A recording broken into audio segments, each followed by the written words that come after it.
దేవుని స్తోత్రం కలుగుగాక. హల్లెలూయా. మరొకసారి చెప్దాం, దేవునికి స్తోత్రం. హల్లెలూయా. నేను I love Baptist missionaries and churches. నాకు బాప్టిస్టు సంఘాలు అంటే చాలా ప్రేమ ఉంది. అలాగే దానికి ఎంత ప్రేమ ఉందో అంత బాధ కూడా ఉంది. మా తండ్రి గారు పాదము మోపిన ఈ స్థలములో నేను వాక్యం చెప్పడానికి అత్యంత ప్రియులు దైవజనులు దేవుని యొక్క ఏర్పాటును బట్టి ఈ బాప్టిస్టు సంఘాలకు ఆయన ఒక ప్రధానమైన వ్యక్తిగా ఉండడానికి దేవుని చేత అనుమతించబడిన వాడై ఇక్కడ దీనికి సంబంధించినటువంటి ధనాగారం అంతటి మీద దేవుణ్ణి నేను ప్రభువా మరి ఏంటి ఇక్కడ సంగతి అని అడిగితే, ఆయన్ని ఇక్కడ ఎందుకు ఉంచావు ప్రభువా అని అడిగితే, ఆయన ధనాగారం అంతటా తన ఆస్తి పాస్తుల మీద ఎవరు దానిని అపహరింపకుండానట్లుగా దేవుని చేత ఎంపిక కాబడినటువంటి మీ యొక్క సేవకుడు గాతల డేవిడ్ లివింగ్స్టన్ గారు. మరొకసారి ఆయన విషయంలో దేవునికి స్తోత్రం చెప్దాం. హల్లెలూయా. అలాగే మీ యొక్క దీన సేవకుడు పాస్టర్ గారిని బట్టి కూడా మీకు వందనాలు చేస్తూ ఆయన నిమిత్తము కూడా దేవునికి స్తోత్రం చెప్దాం. దేవునికి స్తోత్రం కలుగుగాక. హల్లెలూయా. దేవుడు చాలా ప్రేమ కలిగిన వాడండి. ఇక్కడ పలు పర్యాయాలు ఈ చుట్టుపక్కల అంతా తిరిగా ఎక్కడన్నా పరిచర్య చేద్దాము అని, కొన్ని చోట్ల అద్దెకి కూడా వెతికాను, స్థలాలు వెతికాను కొందామని. కానీ నాకు మనస్సు అంగీకరించలేదు. ఎందుకంటే ఇక్కడ పుట్టి పెరిగి ఈ సంఘమును దేవుని దృష్టికి నేను ఒకవేళ ఏమి చేస్తానా అని చెప్పి చాలా సందిగ్ధంలో ఏళ్ళు గడిచిపోయినాయి. పులిదిండ అబ్రహాం గారు వచ్చి ఇక్కడ సంఘం పెట్టాడంట, చాలా ఇబ్బందికరంగా ఉన్నాడు అనే మాట నేను అనిపించుకోకూడదని చాలా దానిని అలాగలాగా తాడేపల్లిగూడెం పట్టణంలో ఇస్రాయేల్ గారని ఒక ఆయన పోస్టల్ డిపార్ట్మెంట్లో చేసేవారు. నేను తాడేపల్లిగూడెంలో పరిచర్య చేస్తున్నప్పుడు ఆయన కలిసి, తాడేపల్లిగూడెం ఏరియాలో బాప్టిస్ట్ సంఘం లేదు, ఇక్కడ నేను పరిచర్య చేస్తున్నాను, దాని అనుబంధ సంస్థగా ఇక్కడ మనం ఏదన్నా ఏర్పాటు చేద్దామంటే ఆయన ఏమన్నారంటే, నేను లూథరన్ చర్చెస్లో నేను కొనసాగుతూ ఉన్నాను అని అన్నారు. కనుక అది అట్లాగే అయిపోయింది. నేను ఒక తాడేపల్లిగూడలో ఒక స్థలం కొన్నాం, మందిరం కడదామని. అక్కడ వారు చుట్టుపక్కల వారు కట్టనీయలేదు, వారందరూ హిందూస్ ఏరియా. వేరే చోట ఒక కొంత స్థలం కొన్నాము. నాకు అనిపిస్తూ ఉంటుంది అప్పుడప్పుడు ఆ ఏరియాలో బాప్టిస్ట్ చర్చ్ లేదు కదా, దానికి బాప్టిస్ట్ అనే పేరు పెట్టి అక్కడ ఒక సంఘ పరిచర్యను ప్రారంభిస్తే బాప్టిస్ట్ ఒక అనుబంధ సంస్థగా ఉంటుంది అని నాకు చాలా ఆశ. అలాగే ఆశగండి మిగిలిపోతే వస్తూ ఉంది.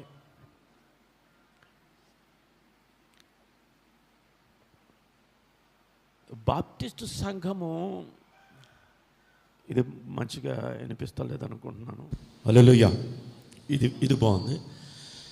బాప్టిస్టు సంఘం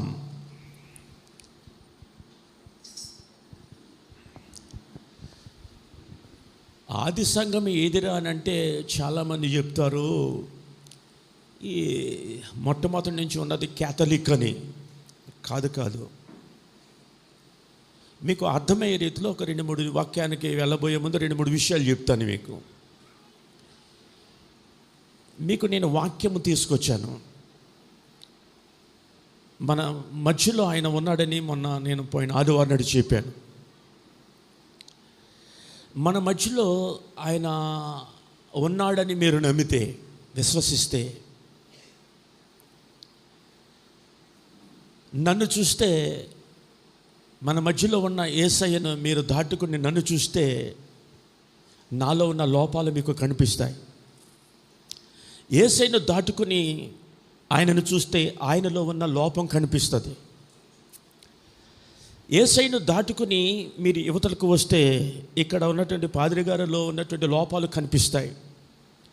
యేసయ్య దగ్గర మాత్రమే మీరు ఆగిపోతే మీలో ఉన్న లోపాలు కనిపిస్తాయి. దేవునికి స్తోత్రం కలుగుగా. హల్లెలూయా.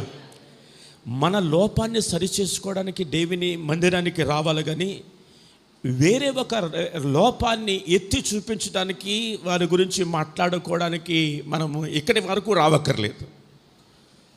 చాలామంది చెప్తూ ఉంటారు, వాళ్ళు ఇలాగా, వీళ్ళు ఇలాగా, వాళ్ళు ఇలాగా. అలాగే నా గురించి కూడా చెప్పుకుంటారు, అతను ఇలాగని. నువ్వు ఏది విత్తుకుంటే ఆ పంటనే కోస్తావు. నా గురించి నువ్వు చెప్తావు, నీ గురించి నేను చెప్తాను. యేసయ్య మన గురించి చెప్పింది మర్చిపోతాం. దేవుని స్తోత్రం కలుగుగా. హల్లెలూయా. మీరెప్పుడు కూడా మన మధ్యలో ఉన్న యేసయ్యను మాత్రమే చూస్తే మీరు ఆయన రక్తములో కడగబడతారు. మీరు ఆయన వాక్యము చేత ఉతక స్నానము చేయబడతారు. మీరు ఆయన యొక్క రక్తముతో, ఆయన వాక్యముతో కడగబడాలి నిత్యము. మీరు వాక్యము మిమ్మల్ని కనుంటే, సువార్త మిమ్మల్ని కనుంటే తప్పనిసరిగా యేసయ్యను మాత్రమే చూస్తారు. యేసయ్య ఎలాగున్నాడని గలతీ పత్రిక చెప్తుందంటే, సిలువ వేయబడిన వానిగా ఆయన మీ కండ్ల ఎదురుగుండా ప్రదర్శించబడాలి. తను ఎలా ప్రత్యక్షపరుచుకుంటాడంటే, సిలువ వేయబడిన వానిగా తను తాను ప్రత్యక్షపరుచుకుంటాడు. తలలో ముండ్ల కిరీటం, కాళ్ళు చేతుల మేకులు, కొరడా దెబ్బలు, చీల్చబడిన ఆయన శరీరము, ఆకాశానికి భూమికి మధ్యలో బలియాగమైన యేసయ్య, ఆయన ఒక రక్తము ఇంకనూ ప్రవహిస్తూ ఉంది. ఏళ్ల తరబడి వచ్చి వెళ్ళిపోతున్నాం. యేసయ్యను మనము చూడలేదు. చూచి ఉంటే ఈ వేదిక మీద ఉన్నవారిని గురించి మీరు మాట్లాడరు, మీ గురించి నేను మాట్లాడను, మనందరి గురించి దేవుడు మాట్లాడతాడు. దేవునికి స్తోత్రం కలుగుగా. హల్లెలూయా. మీరు ఎప్పుడు కూడా, ప్రియమైనటువంటి దైవ జనాంగమా, మీరెప్పుడు కూడా ఇక్కడ దీనిని దాటుకుని మీరు ఇక్కడికి ఎప్పుడు రావద్దని మీకు మనవి చేస్తూ ఉన్నాను. మరియమ్మ గారు ఆయన పాదాల దగ్గర, ఎవరు మార్త మరియలు ఉన్నారే, ఆయన పాదాల దగ్గర ఉన్నది ఆమె. ఆయన పాదాల దగ్గర ఉన్నది, కానీ ఆయనను దాటుకొని తన సహోదరి అయిన మార్త దగ్గరకు ఆమె వెళ్ళలేదు. మార్తలో ఉన్న లోపాన్ని దేవుడు సరిచేస్తున్నాడు. మార్త మరియలో ఉన్న లోపాన్ని ఎత్తి చూపిస్తూ ఉంది. కానీ మరియమ్మ గారు యేసయ్యను మాత్రమే చూస్తూ ఉంది. దేవునికి స్తోత్రం కలుగుగా. హల్లెలూయా. అది ఉత్తమమైనదని వ్రాయబడింది. మొట్టమొదట ఆది సంఘము మేడగదిలో ప్రారంభించబడింది. ఆయన తను అప్పగింపబడిన రాత్రి ఒక రొట్టెని ఎత్తుకొని అనే మాట అక్కడ వాడబడుతూ ఉంటుంది. ఆ తర్వాత వారు పరిశుద్ధాత్మ చేత నింపబడిన వారై, మొట్టమొదట పేతురు గారు మాట్లాడుతూ ఉండగా ఇంచుమించు 3000 మంది సంఘములో చేర్చబడ్డారు. దానికి ముందు బాప్తిసం ఇచ్చు యోహాను పంపబడ్డాడు. హల్లెలూయా. బాప్తిసం ఇచ్చు యోహాను పంపబడ్డాడు. బాప్టిజం, ఈ లూథరన్ లేకపోతే క్యాథలిక్ ఇవన్నాయే, మొట్టమొదట బాప్టిస్ట్ అంటే బాప్తిస్ము గురించి బోధ ప్రారంభించబడింది. దేవుని స్తోత్రం కలుగుగా. హల్లెలూయా. నమ్మి బాప్తిసం పొందినవాడు రక్షించబడును, నమ్మని వానికి శిక్ష విధించబడును. ఇది మన ఆంగ్లేయులు ప్రారంభించింది కాదండి. ఇది బాప్టిస్ట్ సంఘం అనేది ఆంగ్లేయులు ప్రారంభించింది కాదు, కెనడా వారు ప్రారంభించింది కాదు, సిబిసిఎన్సి. ఇది బాప్తిసం ఇచ్చి యోహాను ద్వారా స్థాపించబడినటువంటి పూర్వపు సంఘం ఇది. దేవునికి స్తోత్రం కలుగుగా. హల్లెలూయా. దీనిలో నుంచి ఈ గ్రామంలో అనేకమైన సంఘాలు ఈ చుట్టుపక్కల ఉన్నాయి. వాటన్నిటి విషయంలో నాకు చింత ఉంది. ఇక్కడ నుంచి వేరొక చోటకి ఒక వ్యక్తి వెళ్ళకూడదు. వెళ్ళకుండా ఉండడానికి ఏది అవసరమో అది మీరు ప్రార్థనాపూర్వకంగా దేవుని దగ్గర పొందుకోవాలని మీకు మనవి చేస్తూ ఉన్నాను. హల్లెలూయా. మీరు ఎప్పుడు కూడా యేసయ్యను దాటుకొని ఇక్కడికి రావద్దని మీకు మనవి చేస్తూ ఉన్నాను. యేసయ్యను దాటుకొని మీరు పాటలు పాడేవారి దగ్గరికి మీరు రావద్దని మనవి చేస్తూ ఉన్నాను. ఎందుకంటే వారిలో ఉన్న లోపం మీకు కనిపిస్తుంది. యేసు యొక్క వెలుగులో మోషే గారు అన్నారు, నీ ముఖ కాంతిలో నా రహస్య పాపాలు కనబడుతున్నాయని.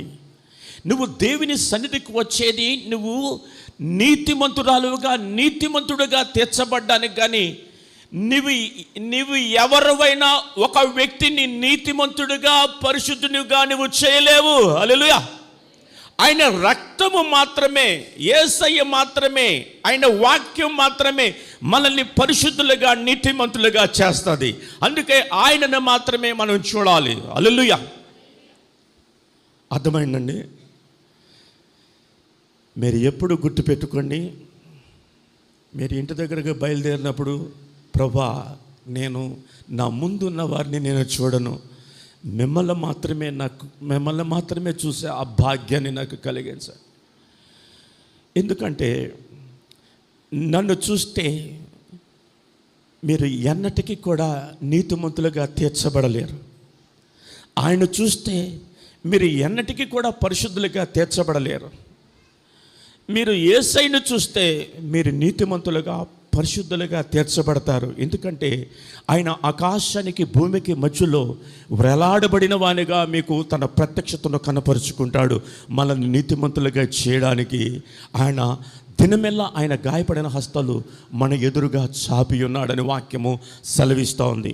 చదవబడినటువంటి వాక్య భాగములు మనము రాజుల గ్రంథం నుంచి, లూకా సువార్త నుంచి, మనము ఈ దానియేలు గ్రంథం నుంచి మనము పాఠ్య భాగముగా మనం చదువుకున్నాం. ప్రియమైనటువంటి దైవ జనాంగమా, మీకు ఆదివారం నాడు ఏదో ఒక 3 విషయాలు మీ చేత చదివిస్తారు. అవి ఈ వారం అంతటనే మీరు దానిని ధ్యానం చేశారా? ఎప్పుడన్నా ఇంటికి వెళ్ళిన తర్వాత చదివించినటువంటి భాగము చదివిన వారు ఎప్పుడన్నా తిరిగి చదివారా మీరు? మీరు దానిని చదవాలి అని వారు చెప్పారు, మీరు చదువుతారు, వెళ్ళిపోతారు. శ్రేష్టమైన భాగాలు మన కొరకు సిద్ధము చేయబడి 3 గ్రంథాల నుంచి, అంటే 3 యొక్క గ్రంథాల, రాజుల గ్రంథం నుంచి, లూకా సువార్త నుంచి, దానియేలు గ్రంథం నుంచి మీకు వినిపించబడిన ఆ వాక్య భాగాలు ఈ వారమంతటికి కూడా సిస్టర్ గారు ఇందాక ప్రార్థన చేసినారు, ప్రభా ఆత్మీయ ఆహారము మాకు దయచేయమని. ఇది ఆత్మీయ ఆహారము మాత్రమే కాదు, ఇది శరీరానికి కూడా ఆహారం. హల్లెలూయా. ఇది శరీరానికి కూడా. మనుష్యుడు రొట్టె మాత్రము వలన కాదు, కానీ ఆయన నోట నుంచి వచ్చు ప్రతి మాట వలన జీవిస్తారంటే ఆత్మీయ ఆహారము కొరకు ప్రార్థన చేసినారు, ఆత్మీయ ఆహారము అందుకున్నారు, మీరు వెళ్ళిపోయినారు. ఆత్మీయ ఆహారము స్థిరపరచబడాలంటే శారీరకంగా కూడా దానిని మాత్రమే తినాలి. హల్లెలూయా. మీరు శారీరకంగా కూడా ఈ వాక్యాన్ని తినడం మీరు ఆరంభిస్తే ఆత్మీయ ఆహారము కూడా మీకు తినేటువంటి ఆ గొప్ప భాగ్యము మీకు కలుగుతుంది. ఎందుకంటే ఈ యొక్క దేహమును దాటుకొని ఆత్మీయ ఆహారము వెళ్ళాలి. ఆత్మీయ ఆహారము వెళ్ళాలంటే శరీర సంబంధముగా కూడా ఆ వాక్యాన్ని మీరు తినాలి అని వాక్యం సెలవిస్తూ ఉంది. చూడండి, దానియేలు గ్రంథం నుంచి కొన్ని విషయాలు మనం చూద్దాం.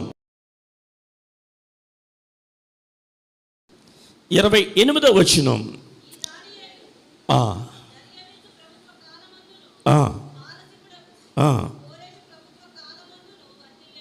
చిన్న ప్రార్థన. ప్రేమ కలిగిన తండ్రి, మీ వాక్యము జీవాహారం, అది మా శరీరానికి ఆత్మకు కూడా అదే ఆహారమైనది. దానిని తినుటకు త్రాగుటకు సహాయం చేయండి. మీ రక్తము చేత ఉతక స్నానము చేయబడుటకు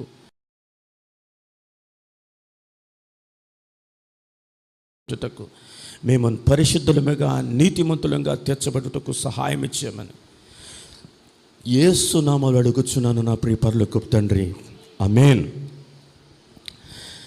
మర్చిపోవద్దు, దేవుడు చాలా ప్రేమ కలిగినవాడు. ఇవాళ తారీఖు 27వ తారీఖు అక్టోబర్ నెల 2024వ తేదీ. నిన్నటి వరకు నీ గురించి నా గురించి దేవుడు ప్రశ్నించాడు. వాక్యం సెలవిస్తుంది, నేడే రక్షణ దినమని. నిన్నటి వరకు నువ్వు ఏమై ఉన్నావో నీకొద్దు, అయిపోయింది. నిన్నటి వరకు నువ్వు ఏమై ఉన్నావో అయిపోయింది. నిన్నటి వరకు నేనేమై ఉన్నానో అయిపోయింది. ఈరోజు నేను జీవించి ఉన్నాను. మరుక్షణము మంది కాదు, లేక నాది కాదు. యేసయ్య త్వరగా వస్తున్నాడు. ప్రపంచ రాజకీయ పరిస్థితులు దానియేలు గ్రంథం ద్వారా అనేకమైన విషయాలను మనం గ్రహించగలము. ఇందాక 3 భాగాలు చదివించారు కదా. ఈ వారమంతా మీరు అదే భాగాలు మీరు చదవండి. మీరు మీ ఆత్మ, మీ శరీరం కూడా ఎంత సంతోషకరముగా ఉంటుందో మీరు వచ్చే ఆదివారం ఇక్కడ మీరు సాక్ష్యం చెప్పగలరు. దేవునికి స్తోత్రం కలంగా కలలయ. దావీదు గారి గురించి ఇక్కడ కొన్ని మాటలు వ్రాయబడినాయి. దానియేలు గురించి. ఈ దానియేలు దర్యావేషు ప్రభుత్వ కాలమందును పారసీకుడుకు కొరెషు ప్రభుత్వ కాలమందును వర్ధిల్లుచుండెనని వ్రాయబడింది. హల్లెలూయా. ఎంత మంచి మాట. ఆయన దానియేలు గారు వర్ధిల్లుచుండెను. ఎవరి రాజుల కాలంలో? దర్యావేషు ప్రభుత్వ కాలమందును పారసీకుడకు కొరెషు ప్రభుత్వ కాలమందును. అంటే ఒక క్రైస్తవ విశ్వాసి ప్రభుత్వాలలో వర్ధిల్లుతాడండి. హల్లెలూయా. అది ఎవరి ప్రభుత్వమైనా నువ్వు వర్ధిల్లుతావు. హల్లెలూయా. అది ఏ ప్రభుత్వమైనా కానివ్వండి. మనల్ని ఏలేవారు చాలామంది ఉన్నారు. రకరకాల ప్రభుత్వాలు మారుతూ ఉన్నాయి. నువ్వు ఏ ప్రభుత్వమైనా క్రైస్తవుడు వర్ధిల్లాలి. హల్లెలూయా. కానీ మనము వర్ధిల్లలేకపోతూ ఉన్నాం. హల్లెలూయా. చెప్పండి ఒకసారి. దానియేలు నిలిచి ఉండెను. ఇక్కడ కూడా అనేక మంది వచ్చారు, వెళ్ళిపోయినారు. అనేక మంది వస్తున్నారు, వెళ్ళిపోతున్నారు. అంటే సజీవమైన రాయి లివింగ్స్టన్ గారు ఉన్నారే, ఆయన సంఘాన్ని తన ఆధిపత్యంలోకి తీసుకోలేదండి. మీకు ఏదో ఒక సేవకుని చేత వాక్యము పరిచర్య చేయబడాలని, వాక్య పరిచర్య నిమిత్తము అనేక మంది సేవకులను మీ ఎదుటకు తీసుకుని వస్తూ ఉన్నారు. ఆయన దీని యొక్క విషయాలన్నిటి మీద ఎందుకు ఆయన నియమించబడ్డాడు ఉన్నాడు అని అంటే, ఆమోసు గారి గురించి ఒక మాట వ్రాయబడింది. ఆమోసు గారి గురించి తీయక్కర్లేదు. ఆమోసు గారు అంటారు, నేను ప్రవక్తను కాను, నేను యాజకుడును కాను. ఆయన అంట మేడి పండ్లు ఏరుకుని వ్యాపారం చేసుకుంటా ఉన్నాడు. అయితే ఆమోసుకి దేవుని యొక్క ప్రత్యక్షత కలిగి తన దేశ ప్రజల మీదకి ఆయనను యొద్దకు పంపించి ఆమోసు గ్రంథం ద్వారా అనేకమైన విషయాలను దేవుడు ఆ యొక్క ఆమోసు గారి ద్వారా తన ప్రత్యక్షతను తెలియపరుస్తూ ఉన్నాడు. కనుక ఈ వాక్య భాగంలో అనేక మంది వచ్చి వెళ్ళిపోయినారు, కానీ దానియేలు వర్ధిల్లుచుండెను. ఏం చేశాడండి దానియేలు? ఎక్కడున్నాడు తెలుసా మీకు? ఎక్కడున్నాడు? ఎక్కడున్నాడు? బబులోను దేశంలో, మహాబబులోను దేశంలో ఆయన చెరగా తీసుకొని పోబడ్డాడు. దానియేలుతో పాటు షడ్రక్, మేషక్, అబేదనగో అనువారు మాత్రమే కాకుండా అనేక మందిని వారు చెరగొనిపోయినారు. అంటే బందీలుగా తీసుకొని వెళ్ళినారు. బందీలుగా తీసుకొని పోబడినటువంటి వీరు వారి ప్రభుత్వ కాలములలో వర్ధిల్లెనని వ్రాయబడింది. దేవునికి స్తోత్రం కలంగా హల్లెలూయా. ఆయన దానియేలు ఊరికనే వర్ధిల్లాడా? షడ్రక్ మేషక్ అబేదనగోలు ఊరికనే వర్ధిల్లారా? వర్ధిల్లును అని అంటే వారు ఏమైనా ఆస్తులు సంపాదించుకున్నారా? వారు ఏదైనా భూములు సంపాదించుకున్నారా? వారు ఏదైనా మంచి ఉద్యోగాలు చేసుకుని పిల్లలకని వారి కుటుంబాల కొరకు వారు అక్కడ ప్రయాసపడుతున్నారా? లేదు.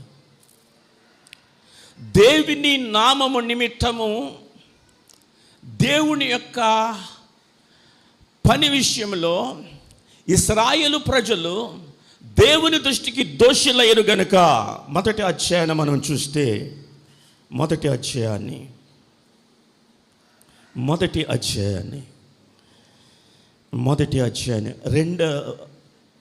మొదటి రెండు వచనాలు. యూదా మైకన్నా తీసుకుంటే లేకపోతే నేనే చదువుతాను. యూదా రాజుకు యెహోయాకీము ఏలుబడిలో 3వ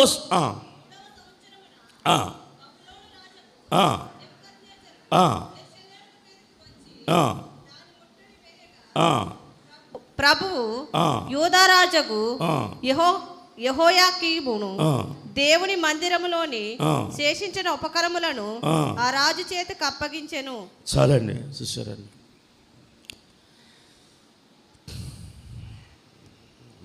ప్రభువే ఎందుకు అప్పగించినాడు? న్యాయాధిపతుల గ్రంథం చదివితే మీరు తీయొద్దులే. ఇశ్రాయేలీయులు దేవుని దృష్టికి దోషులైనప్పుడల్లా వారు అన్యుల చేతికి అప్పగించబడుతూ అన్యుల ప్రభుత్వాల క్రింద వారు బానిసలుగా ఉంటూ ఉన్నారు.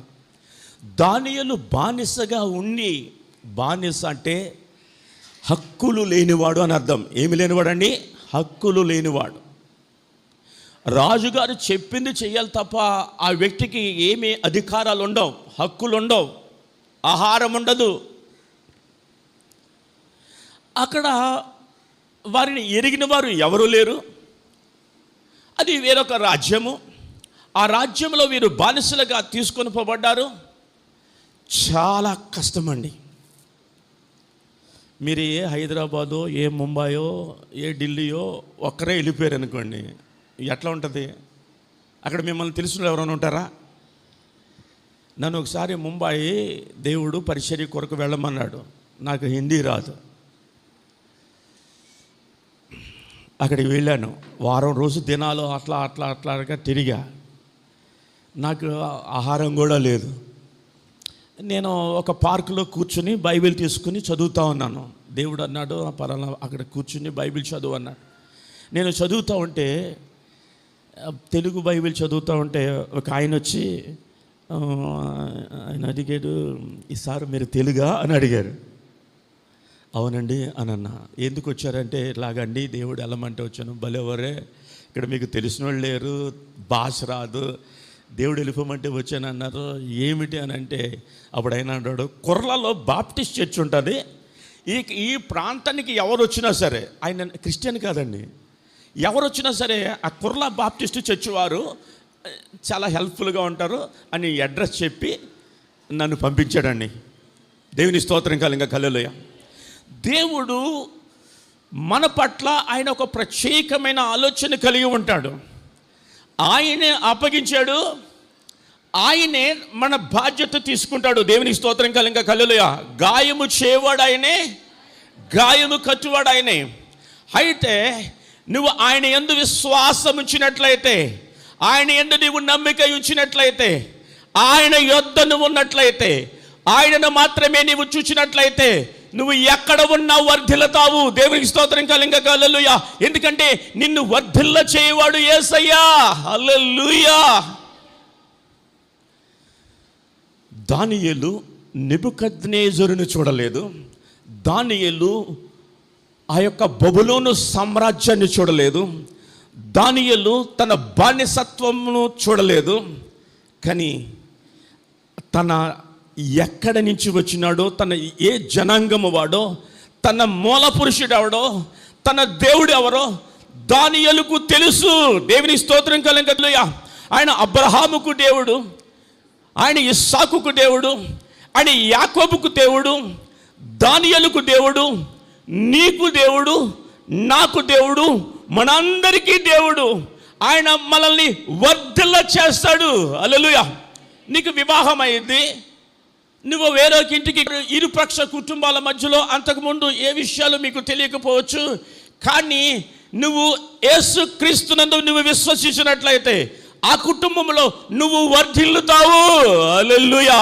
చెప్పండి, యేసయ్య నందు నేను విశ్వాసం ఉంచినట్లయితే నేను వర్ధిల్లుతాను.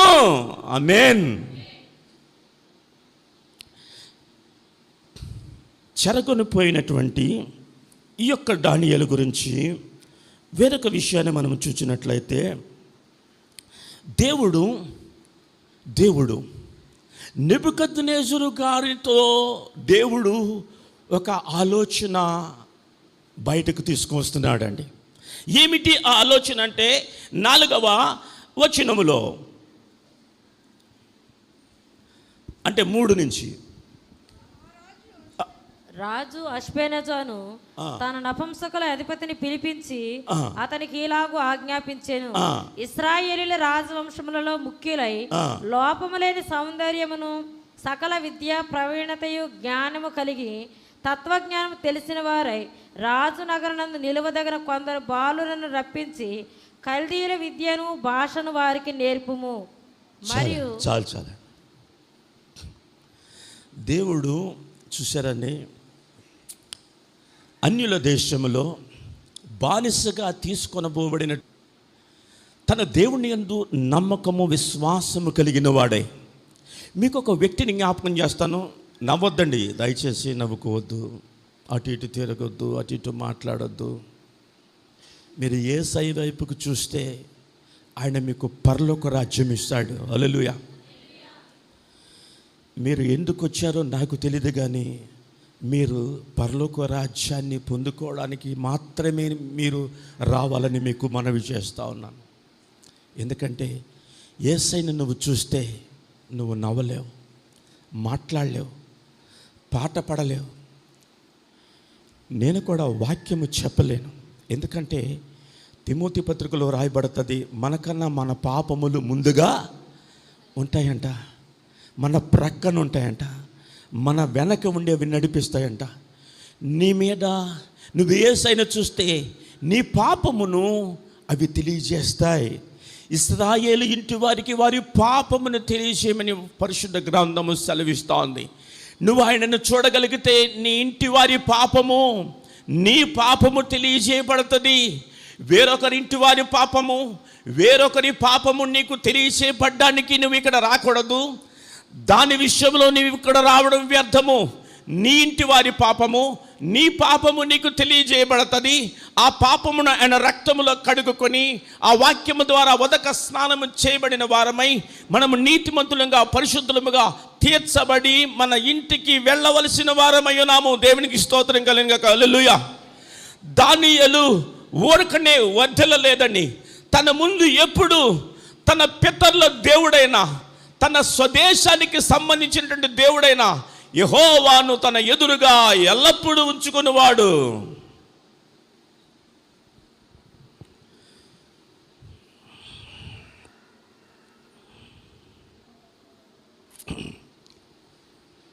యేసయ్య నీతో మాట్లాడాలని, నిన్ను చూడాలని, నీతో సహవాసం చేయాలని ఆయన ఎదురు చూస్తూ ఉన్నాడు. ఆయన ఎక్కడున్నాడో తెలుసా మీకు? మన మధ్యలో ఉన్న యేసయ్య ఏదెను తోటలో దేవుడు మానవుణ్ణి సృష్టించినప్పుడు ప్రతిరోజు వారితో సహవాసం చేయడానికి ఆ తోటలోనికి వచ్చే ఆదాము అవ్వలు పోగొట్టుకున్న ఆ సహవాసాన్ని చల్లపూట ప్రతి సాయంకాలమందు తన చేతులతో చేయబడి తన పోలికగా సృష్టించబడినటువంటి తన బిడ్డలతో మాట్లాడుకోవడానికి రోజు వచ్చే ఆయన తన ఆజ్ఞను అతిక్రమించి వారు పాపము చేసినందువల్ల వెళ్ళగొట్టబడినటువంటి మన పితరుడు పూర్వీకుడైనటువంటి ఆదాము అవ్వలు వారి యొక్క సంతానములో నీవు నేను ఉన్నాం. మనము తిరిగి ఆ సహవాసాన్ని కలుపుకోవడానికి యేసయ్య ఈ లోకానికి శరీరధారిగా వచ్చి మన పాపముల కొరకు ఆయన సిలువలో బలియాగమైపోయినాడు. ఘోరమైన శిక్షను ఆయన అనుభవిస్తా ఉన్నాడు. ఆయనకు స్వరూపమైనను సొగసైనను ఆకాశానికి భూమికి మధ్యలో వేలాడుతున్న యేసయ్యను అనేక మంది చూస్తూ ఉన్నారు. కానీ ఇద్దరు దొంగల్లో ఒక దొంగ దూషిస్తూ అవమానపరుస్తున్నాడు. కానీ రెండవ దొంగ అంటున్నాడు ఇది మనకు తగినదే. ఆ ఇద్దరు దొంగలులో ఒక దొంగ యేసయ్యను మాత్రమే చూస్తున్నాడు. యేసయ్యను అడుగుతున్నాడు, నీవు నీ రాజ్యముతో వచ్చినప్పుడు నన్ను జ్ఞాపకం చేసుకోమంటే ఆయన అంటున్నాడు, నేడే నువ్వు నాకుతో పరదైసులో ఉంటావు. హల్లెలూయా. ఎక్కడుంది ఈ పరదైసు? ఎక్కడ ఉంది ఈ యొక్క పరదేశు? ఆయన అక్కడికి నిన్ను నన్ను నడిపించాలని నేను ఇష్టపడుతున్నాడు. నీవు ఆయన పొందినటువంటి శ్రమలను గాయాలను నువ్వు చూడగలిగినట్లయితే అప్పుడు నీవును నీ ఇంటి వారును నీ పాపముల నిమిత్తము ఏడవడం ప్రారంభిస్తారు. యెరూషలేము కుమార్తెలారా, నా కొరకు ఏడవకండి, మీ కొరకు మీ పిల్లల కొరకు ఏడవండి అనే వాక్యము సెలవిస్తూ ఉంది. అక్కడ ఉన్నటువంటి ఆ ఏదెనులో ఉన్నటువంటి దేవుడైనటువంటి యేసుక్రీస్తును నువ్వు కలవాలి అని అంటే ఆయన ఎక్కడున్నాడో తెలుసా? ఒక ప్రత్యక్షపు గుడారం ఒక నమూనాను ఆయన ఇస్తూ ఉన్నాడు. ప్రత్యక్ష గుడారములో ఏదేను తోట ఉన్నది. అది ఎలా ఉన్నది మీకు నేను చూపిస్తాను. ఏమిటంటే మీరు వాక్యమును మాత్రమే శ్రద్ధగా వినాలని మీకు మనవి చేస్తూ ఉన్నాను. నన్ను మీరు చూడొద్దు, వేదిక వైపు చూడొద్దు, మీ చెవులు ఎక్కడికో, కళ్ళను మీ ఆలోచనను ఎవరి మీదకో పంపించొద్దు. యేసయ్యను మాత్రమే మీరు చూడండి, మీరు అక్కడికి నడిపించబడతారు. ప్రత్యక్షపు గుడారము గురించినటువంటి వివరణ మీకు తెలియచేస్తాను. ఒక ప్రత్యక్షపు గుడారము ఇశ్రాయేలులకు ఇవ్వబడినటువంటి ప్రత్యక్షపు గుడారం. అది క్రొత్త నిబంధనలో కూడా దాని యొక్క నమూనాను గురించి దేవుడు చెప్తున్నాడు. అది మీకు ఛాయ అని అన్నాడు, అది నీడ అని అన్నాడు. నిజ స్వరూపము యేసుక్రీస్తులో ఉన్నదని వాక్యము సెలవిస్తోంది హెబ్రీ పత్రికలో. ఆ రీతిగా వాక్యము మనకి తెలియజేసినటువంటి సమాచారాన్ని మీరు తప్పనిసరిగా మీరు గమనించాలని మీకు మనవి చేస్తున్నాను. ప్రత్యక్ష గుడారం యొక్క ఆ పరిస్థితులు ఎలాగుంటాయో ఎవరికన్నా ఒకరు చెప్పగలరా? ప్రత్యక్ష గుడారం యొక్క పరిస్థితులు. ప్రత్యక్ష గుడారం, మీరు కూడా ఒక ప్రత్యక్షపు గుడారము, నీవు కూడా ఒక ప్రత్యక్షపు గుడారము, నేను కూడా ఒక ప్రత్యక్షపు గుడారముగా ఉండాలని వాక్యం సెలవిస్తూ ఉంది. ప్రత్యక్షపు గుడారానికి మరొక పేరు కూడా చక్కగా వివరిస్తూ ఉంది వాక్యము. ప్రత్యక్ష గుడారం యొక్క సమాచారం ఏమిటి అనంటే చుట్టూ ప్రాకారం ఉంటుంది. నువ్వు కలుసుకోవాలంటే ప్రత్యక్షపు గుడారము దగ్గరికి నువ్వు వెళ్ళాలి. ప్రత్యక్ష గుడారము సంఘమునకు, యేసుక్రీస్తుకు, నీకు నాకు సాదృశ్యముగా ఉందని మీరు తప్పనిసరిగా మీరు దానిని గ్రహించాలి. ఆత్మ సంఘములో చెప్పుచున్న మాట చెవి గలవాడు వినును గాకని వాక్యం సెలవిస్తూ ఉంది. దేవుడు మనల్ని ఇక్కడికి తీసుకొచ్చినాడండి. మీరు ఊరకనే రాలేదు. వచ్చిన వారందరూ రక్షించబడాలని కూడా రూల్ ఏమీ లేదు, రక్షించబడను లేరు. ఎందుకంటే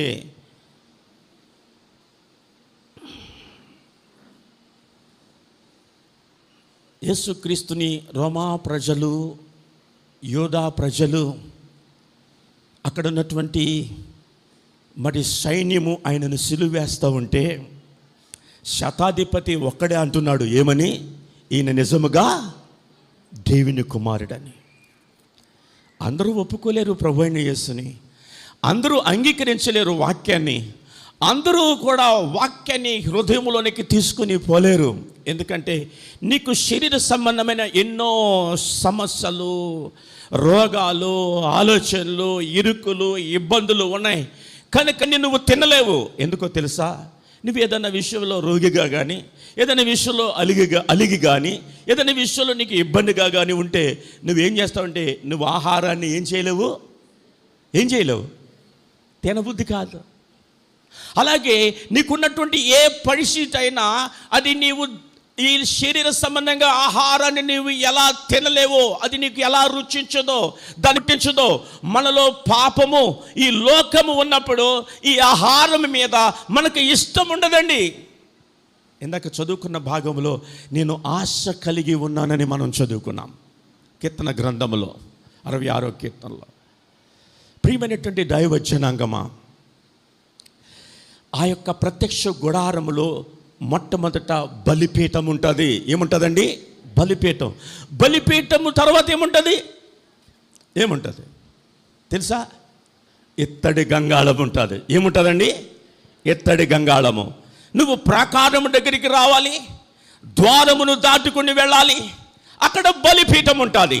యేసయ్య అంటున్నాడు, నేనే మార్గమును సత్యమును జీవమునయునని వాక్యం సెలవిస్తూ ఉంది. నువ్వు ఆ ప్రత్యక్షము గుడారం యొక్క ఆ పరిసరాలకు నువ్వు వెళ్ళాలి అంటే ఆయనను దాటుకుని నువ్వు వెళ్ళాలి. దాటుకుని వెళ్ళగానే అక్కడ బలిపీఠం ఉంటుంది. నీ పాపముల నిమిత్తము, నా పాపముల నిమిత్తము బలియాగమైనటువంటి ఆ యొక్క దహన బలిపీఠము మీద దహన బలిగా, పాప పరిహారార్థ బలిగా చేయబడినటువంటి యేసుక్రీస్తు యొక్క రక్తములో మనము కడగబడిన వారమై, నీతిమంతులుగా తీర్చబడిన వారమై అనుదినము ఆయన మందిరానికి వస్తూ వెళుతూ ఆ ఎత్తడి గంగాళమున్నదే నీవు ఆ నీళ్లతో నీవు శుభ్రపరుచుకోవాలి. నువ్వు ఆయన రక్తములో కడగబడి నమ్మి బాప్తిసం పొంది రక్షించబడిన నీవు ఆ యొక్క ఇత్తడి గంగాళములో అనుదినము ఆ నీళ్ల చేత నువ్వు ఉదక స్నానము చేయబడాలి. నీళ్ళంటే తెలుసా మీకు? నీళ్ళంటే ఏంటి తెలుసా? ఏ నీళ్ళయి? ఇత్తడి గంగాళములో ఉన్న నీళ్లు ఏమిటి? యోహాను సువార్తలో అంటాడు, దప్పికొనిన వారులారా నా యొద్దకు రండి, మీకు జీవజలము ఇస్తాను. యోహాను సువార్త 7వ అధ్యాయములో 37, 38, 39 వచనాల్లో రాయబడుతోంది. అది జీవజలము. అది ఏమిటండి? ఏమి నీళ్ళు అవి? జీవజలములు. ఎఫెసీ పత్రికలో రాయబడుతుంటది, స్త్రీలారా మీ భర్తలకు లోబడి ఉండండి, భార్యలారా మీ భర్తలకు లోబడి ఉండండి, పురుషులారా మీ భార్యలను ప్రేమించండి, భర్తలారా మీ భార్యలను ప్రేమించండి. అంటే ప్రతి భార్య, ప్రతి భర్త ఒక కుటుంబం. అది ఒక కుటుంబముగా నువ్వు మార్చబడాలంటే నీకు వివాహం కావాలి. వివాహమైన ప్రతి వ్యక్తి ఆయన యొక్క ఉదక స్నానము చేత అని వ్రాయబడింది. ఎఫెసీ పత్రిక 5వ అధ్యాయంలో ఆ మాటను మనం చూసినట్లయితే 5వ అధ్యాయంలో ఆయన అది ముడత అయినను, ఒకళ్ళే చదవండి, ముడత అయినను,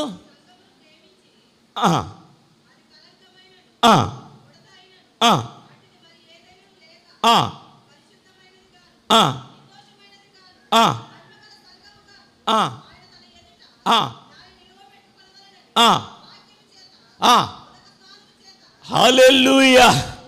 వాక్యమనే నీళ్ళ ద్వారా ఉదక స్నానము, ఉదకం అంటే మంచినీళ్ళు, నడినెత్తి మొదలుకొని అడికాలు వరకు ఆ నీళ్ళ చేత నీవు ఉదక స్నానము చేయబడాలి.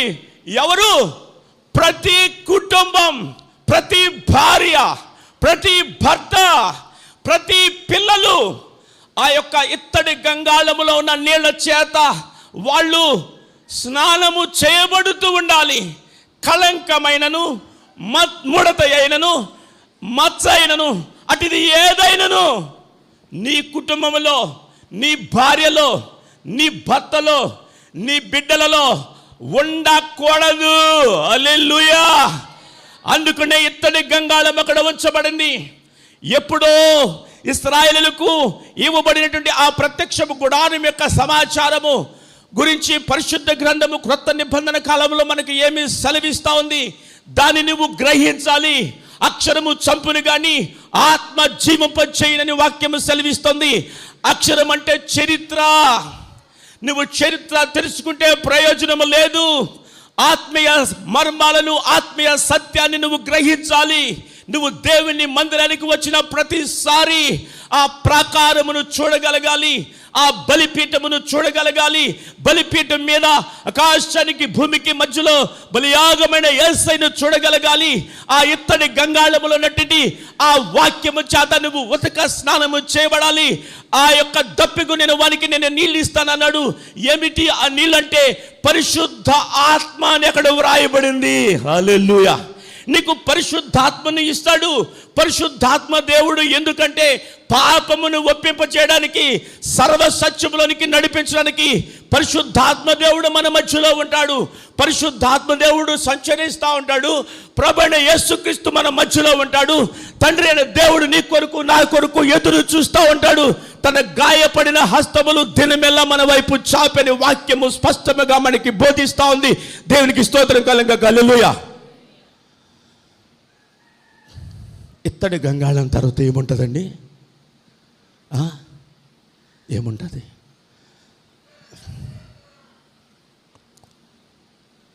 అక్కడ ఇది ప్రాకారం, అది ప్రత్యక్ష గుడారం. ప్రత్యక్ష గుడారములో 2 ప్రదేశాలు ఉంటాయి. ఒకటి పరిశుద్ధ స్థలము, రెండవది అతి పరిశుద్ధ స్థలము. పరిశుద్ధ స్థలములో ఏముంటాయి? పరిశుద్ధ స్థలములో ఏముంటాయి? పరిశుద్ధ స్థలములో ఏముంటాయి? ఒక ప్రక్క సముఖపు రొట్టెల బల ఉంటుంది, ఈ ప్రక్క దీపవృక్షం ఉంటుంది, ఇక్కడ ధూపవేదిక ఉంటుంది, మధ్యలో అడ్డతెర ఉంటుంది. అడ్డతెర లోపల ఏముంటుంది? మందసం ఉంటుంది. మందసం మీద ఏముంటాయి? మందసం మీద ఏముంటాయి? కెరూబులు ఉంటాయి. మందసము లోపల ఏముంటాయండి? మందసం లోపల మన్నా గల బంగారు పాత్ర, 10 ఆజ్ఞలు గల రాతి పలకలు, అహరోను చిగురించిన కర్ర ఉంటుంది. మన్నా గల బంగారు పాత్ర, జీవాహారముని నేనే అని అన్న యేసయ్య, ఆయన పైనుంచి దిగి వచ్చిన జీవాహారము ఆయనే. వారు మన్నాను తిని చనిపోయినారు, కానీ నన్ను తినివాడు త్రాగువాడు ఎన్నటికీ చనిపోడని వాక్యం సెలవిస్తూ ఉంది. ఈ బంగారు మన్నా గల పాత్ర ప్రభువైన యేసు క్రీస్తు. హల్లెలూయా. అహరోను చిగురించిన కర్ర యాజకత్వమునకు సాదృశ్యముగా ఉన్నది. ఎవరు ఈ యాజకుడు? అహరోను. పరమ యాజకుడు ఎవరు? యేసయ్య. మన కొరకు ఒకేసారి పరలోక రాజ్యములో ప్రవేశించి నీ నిమిత్తము నా నిమిత్తము విజ్ఞాపనకర్తగా ఉన్న యేసయ్య మనకు ఒక ప్రధాన యాజకుడు ఉన్నాడని వ్రాయబడింది. హల్లెలూయా. ఆ యొక్క 10 ఆజ్ఞలు ఉన్నాయే, అది తండ్రి అయిన దేవునికి సాదృశ్యం.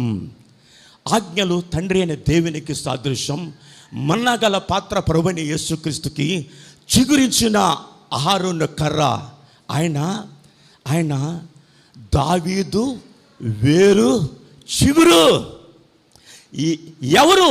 పరిశుద్ధాత్మ దేవుడు నిరంతరము మనకు యాజకుడై ఉన్నాడు.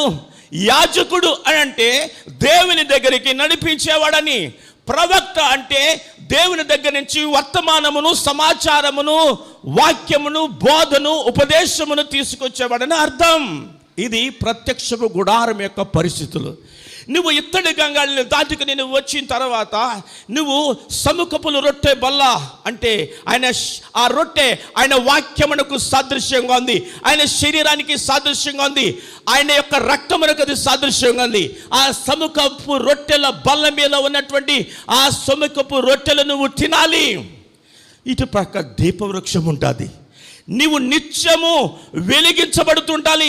ఆ దీపవృక్షంలో ఉన్న దీపము నిత్యము వెలుగుతూ ఉండాలి, అది ఆరిపోకూడదు. హల్లెలూయా. ఆ తర్వాత ధూపవేదిక ఉంటుంది. ప్రత్యక్షపు గుడారము లోపలికి వెళ్ళడానికి ఉన్నటువంటి ఆ సమాచారం తరువాత నువ్వు అతి పరిశుద్ధ స్థలంలోనికి వెళ్ళాలంటే ధూపవేదిక ఉంటుంది. ఆ ధూపవేదిక దగ్గర ధూపవేదిక ప్రార్థనకు సాదృశ్యంగా ఉంది. దేనికండి? ప్రార్థనకి, స్తుతికి, ఆరాధనకి. అది నిత్యము కూడా అది ఎప్పుడు కూడా ధూపవేదిక మీద ధూపము వేయబడుతూ ఉండాలి. బలిపీఠం మీద అగ్ని నిత్యము మండుతూ ఉండాలి. అది ఆరిపోకూడదు. 24 గంటలు దినమెల్లా యుగ యుగాలుగా యేసయ్య నీ కొరకు నా కొరకు ఇంకను వధింపబడినట్లుండిన గొర్రె పిల్లవలే ఉన్నాడని ప్రకటన గ్రంథం ద్వారా దానిని మీరు గ్రహించాలని మీకు మనవి చేస్తున్నాను. ఆ ధూప వేదికను దాటుకుని ప్రత్యక్షపు గుడారము లోపల అతి పరిశుద్ధ స్థలంలోనికి నువ్వు వెళ్ళినప్పుడు మందసము నీకు కనిపిస్తుంది. మందసమును 2 కెరూబులు కప్పి ఉంటాయి. ఏముంటాయండి? 2 కెరూబులను కప్పుకుంటాయి. ఇవన్నీ నువ్వు దాటుకొని, కెరూబులను దాటుకొని ఆ యొక్క మందసములో ఉన్న తండ్రి, కుమార, పరిశుద్ధాత్మను నువ్వు కలుసుకొని ఆయనతో నిత్యము జీవించాలని దేవుడు ఆశపడుతున్నాడు. ఆది కాండంలో దాని సమాచారం మనం చూద్దాం ఒకసారి. ఆది కాండము దయచేసి ఆది కాండం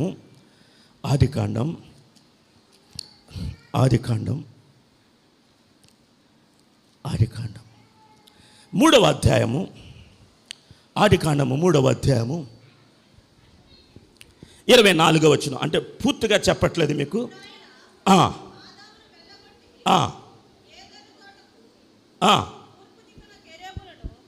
జీవవృక్షమునకు పోవు. మొదలు చదువమ్మా, అందరికీ వినపడేటట్టు శ్రద్ధగా వినండి. అప్పుడు ఆయన ఆదామును వెళ్ళగొట్టి ఏదైను తోటకు తూర్పు దిక్కున కెరూబులను జీవవృక్షమునకు పోవు మార్గమును కాచుటకు ఇటు అటు తిరుగుచున్న ఖడ్గజాలలు నిలవబెట్టెను. హల్లెలూయా. ఆయన కెరూబులను ఉంచాడంటండి. కెరూబులను దాటుకుని నువ్వు ఎక్కడికి వెళ్ళాలి? కెరూబులను ఎందుకు కావలి ఉంచినాడు? తిరిగి వారు లోపలకు ప్రవేశించి జీవవృక్ష ఫలములు తినకుండా నిమిత్తము ఏదులను తోటలోనికి వారిని రాకుండా ఆయన కెరూబులను ఉంచినాడు. కెరూబులను మాత్రమే కాదు, మరి ఇంకేమి ఉంచినాడండి? ఖడ్గజ్వాల. హల్లెలూయా, హల్లెలూయా. ఖడ్గజ్వాల అంటే ఖడ్గము మరియు జ్వాల. ఖడ్గం అంటే అది ఎటువంటి ఖడ్గము కంటేను వాడి అయినది, బలగము కలిగినది, మన మూలుగులను సైతము అది దూరుచు, మనలో ఉన్నటువంటి కీళ్లలో దూరుచు, మనలో ఉన్నటువంటి పాపమును వెనక్కి తీసుకుని వచ్చి మనల్ని పవిత్రులుగా చేస్తుంది. అగ్ని జ్వాల అంటే ఖడ్గము. పెంతెకొస్తు దినమున వారు మేడగదిలో ఉన్నప్పుడు అగ్ని జ్వాలల వంటి నాలుకలు విభాగింపబడి అని వ్రాయబడి ఉంది. హల్లెలూయా. వారు మేడగదిలో పరిశుద్ధాత్మను పొందుకున్నారు. వారి నాలుకలు అగ్ని జ్వాలల వలె విభాగింపబడి, అంటే ఏముంచినాడు అక్కడ? అగ్ని జ్వాల అంటే పరిశుద్ధాత్మ. ఖడ్గం అంటే వాక్యము. యేసయ్య నా వాక్యము ఏమన్నాడు? నా వాక్యము అగ్ని వంటిది కాదా, సుత్తి బండలను బద్దలు చేయు సుత్తి వంటిది కాదా? మరి ఆయన వాక్యము ఖడ్గం. ఖడ్గం అంటే యేసయ్య అక్కడ ఉన్నాడు. కెరూబులు ఉన్నాయి. కెరూబులను దాటుకుని నువ్వు వెళ్ళాలి. అక్కడ యేసయ్య ఉన్నాడు, పరిశుద్ధాత్మ దేవుడు ఉన్నాడు. వాళ్ళిద్దరిని దాటుకుని ఆ ఏదైనాలో తండ్రి అయిన దేవుడు నీ కొరకు నా కొరకు నిత్యము ఎదురు చూస్తా ఉన్నాడు. అందుకని అన్నాడు, నువ్వు తలుపు తీస్తే నీ ఎదురుకు వచ్చి నేను నువ్వు కలిసి భోజనము చేద్దామని చెప్తా ఉన్నాడు. ఇది ప్రత్యక్షపు గుడారం యొక్క సమాచారము.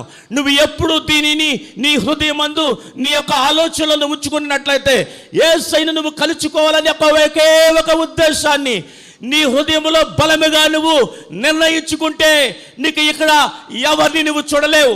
వాయిద్యాలు వాయించేవారిని కానీ, వాక్యము చెప్పేవారిని కానీ, సంఘ కార్యకలాపాలలో పాలిభాగస్తులైన వారిని కానీ, పాటలు పాడేవారిని కానీ నువ్వు చూడలేవు. వారిలో ఉన్న లోపాలని నువ్వు ఏమాత్రము కూడా నీ ఆలోచనలకు రానివ్వవు. నాలో ఉన్న లోపము, నాలో ఉన్న పాపమును ఆయన రక్తము చేత కడుగబడి నీతిమంతుడుగా ఆ యొక్క జీవవృక్ష ఫలములను నేను అనుభవించాలి అనే ఆశతో నువ్వు వచ్చినట్లయితే ఇదంతా ఎందుకు చెప్తున్నానంటే, తన సొంత దేశానికి, పాలు తేనెలు ప్రవహించు దేశానికి, దేవుని స్వాస్థ్యమైనటువంటి ఆ దేశానికి ఆయన ఎక్కడో చెరగొనిపోబడినటువంటి బబులులలో ఆయన నివాసం ఉంటూ ఉన్నాడు. అన్య జనుల మధ్యలో ఆయన నివాసం ఉంటా ఉన్నాడు. అన్య ప్రభుత్వంలో ఆయన దానియేలు, షడ్రక్, మేషక్, అబేద్నెగోలు తన స్నేహితులు అనబడిన వారు ఏం చేస్తున్నారంటే, అక్కడ ఏ మాత్రము కూడా వారు తమ దేవుడైనటువంటి యెహోవా అంటే ఎల్లప్పుడూ ఉండేవాడు. ఎవరు ఆయనంటే ప్రభువైన యేసు క్రీస్తు అని వాక్యము సెలవిస్తూ ఉంది. ఆయనను తన ముందు ఉంచుకున్నవాడు. తర్వాత ఇది ఎలాగే పట్టుకుని మీరు ఒకసారి దానియేలు గ్రంథం 1వ అధ్యాయానికి మీరు వచ్చినట్లయితే చూడండి, 5వ అధ్యాయం, 1వ అధ్యాయం 5వ వచనం, 7వ వచనం, 5వ వచనం చదవండి. 5వ వచనం.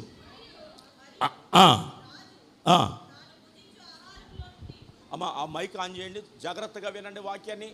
దయచేసి మీరు జాగ్రత్తగా వినండి. ఇది మీ జీవితాలకు, మీ కుటుంబాలకు అది ఎంతో ఆశీర్వాదం. జాగ్రత్తగా చదువమ్మా. మరియు రాజు తాను భుజించు ఆహారములో నుండి, తాను పానము చే ద్రాక్షారసములో నుండి అనుదిన భాగము వారికి నియమించి 3 సంవత్సరములు వారిని పోషించి పిమ్మట వారిని తన ఎదుట నిలవబెట్టునట్లు ఆజ్ఞ ఇచ్చెను. యూదులలో నుండి దానియేలు, హనన్య, మిషాయేలు, అజర్య అను వారి వీరిలో నుండి నపుంసకులు అధిపతి దానియేలు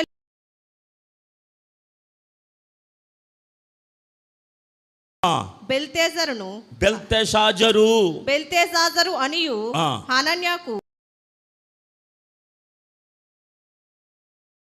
అజర్యాకు, అబేద్నెగో అనియు పేర్లు పెట్టెను. హల్లెలూయా. దేవుని నామమును బట్టి, తన స్వదేశ సంబంధమైనటువంటి పరిస్థితులను బట్టి పెట్టబడిన పేరేంటండి? పేరేంటి? తమ దేవుని నామమును బట్టి పెట్టబడిన పేరు. ఇశ్రాయేలు దేవుని యొక్క నామమును బట్టి పెట్టబడిన పేరేంటి? దానియేలు. ఆ యొక్క షినారు దేశము అంటే, షినారు దేశం అంటే బబులోను సామ్రాజ్యమని. షినారు అంటే బబులోను సామ్రాజ్యమని. దీనినే బాబెలు అంటారు. ఈ దేశములో, దానిని వివరించబోయే ముందు, ఈ దేశములో వారి దేవతను బట్టి ఈయనకు ఒక పేరు పెట్టబడింది, బెల్షెషాజరు అని. బెల్తెషాజరు ఏమనండి? బెల్తెషాజరు. బెల్తెషాజరు అంటే, బెల్ అని అంటే బెల్తెషాజరు, బెల్ అంటే బయలు అని అర్థం. ఎవరండి? బయలు. వారి దేశ దేవతను బట్టి ఆ దేశ దేవత పేరు ఈయనకు పెట్టబడింది. ఎవరికి? దానియేలు గారికి. ఏమని? బెల్తెషాజరు. బెల్తెషాజరు అనే మాటకు అర్థం ఏంటంటే, బయలు నిన్ను కాపాడును. హల్లెలూయా. ఎవరు నిన్ను కాపాడతారు? బయలు నిన్ను కాపాడును అని అర్థం. దానియేలు అనే మాటకు అర్థం ఏంటంటే, యెహోవా న్యాయము తీర్చువాడు, యెహోవా నీతిమంతులుగా చేయవాడని అర్థం. ఏంటంటే దానియేలు అంటే అర్థం ఏంటి? యెహోవా నా విషయంలో న్యాయాధిపతి అయి ఉన్నాడు. మరొకటి ఏంటంటే, యెహోవా నీతిమంతులుగా చేయను అని అర్థం.